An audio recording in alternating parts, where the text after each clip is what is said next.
अस्सलाम वालेकुम दोस्तों, ARY डिजिटल ड्रामे जी अपडेट सां गॾु जेको शेयर ड्रामो आहे उन जी अपडेट सां गॾु हाज़िर थी चुका आहियूं। इन खां पहिरीं असांजे चैनल ते न्यू आहे त सब्सक्राइब करे ऑल ते क्लिक कंदा दोस्तों। त बिना देर हणो था पंहिंजी अपडेट जी तरफ़ ऐं कमेंट में पंहिंजी राय ज़रूरु ॾींदा कयो दोस्तों। छो त तव्हांजी राय जेका हूंदी आहे त असांजे लाइ काफ़ी हौसला अफ़ज़ाई हूंदी आहे दोस्तों। त हलूं था पंहिंजी अपडेट जे तरफ़। त जीअं त तव्हां ॾिठो हूंदो त फजर जेको आहे त पंहिंजे पीउ जी जेका प्यार में छिकिजी ऐं पंहिंजे घर वापसि वई शहर खे छॾे करे। ऐं उते जीअं पहुती त हुन छा ॾिठो जो माना हुनजी रस्म जेका कुल वारी जेको माण्हू मरी वेंदो आहे त कुल पढ़ाया वेंदा आहिनि।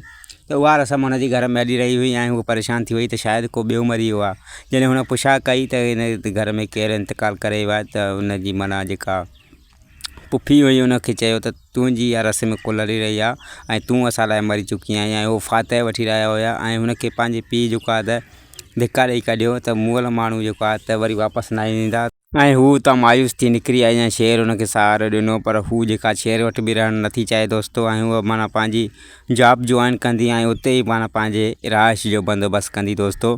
ऐं नेक्स्ट एपिसोड में तव्हां ॾिसंदो त डॉक्टर रंगूल वारो जेको हुयो त हुनजो एक्सीडेंट थींदो, साॻे ई तरीक़े सां एक्सीडेंट थींदो दोस्तों। जीअं दोस्तों शेर ऐं संदसि वारद जो एक्सीडेंट थियो, टैंकर सां टकर थियो दोस्तों, त ईअं डॉक्टर रंगूल वारा जेको आहे त हुनजो एक्सीडेंट थींदो ऐं शेर सोचींदो त जंहिं असांजो एक्सीडेंट कयो टैंकर सां ऐं जीअं हिन जो एक्सीडेंट थियो त इहे एक्सीडेंट मिलंदड़ जुड़ंदड़ आहिनि। त माना दुश्मन साॻियो ई आहे जंहिं चाल खेॾी आहे ऐं हुनजी सोच बि साॻी आहे। ऐं जंहिं असांखे एक्सीडेंट करायो त उन ई दुश्मन डॉक्टर रंगून वाला जो एक्सीडेंट कराए उनखे ख़तमु करे छॾियो आहे ऐं मां उनखे कॾहिं बि ज़िंदा कोन छॾींदुसि। जीअं त तव्हांखे ख़बर हूंदी त जेको आहे त शेर जो एक्सीडेंट बि संदसि चाचे करायो बदर, ऐं संदसि जेको आहे त डॉक्टर रंगून वाला खे बि उन ई क़तल करायो चाचे शेर जे बदर दोस्तों। त शेर खे एतिरी सम्झ में ॻाल्हि अची वई आहे त हीअ चाल जेको आहे त हिकु ई माण्हू खेॾी सघे थो जंहिंजी हिकु ई सोच आहे असांखे मारण जे लाइ।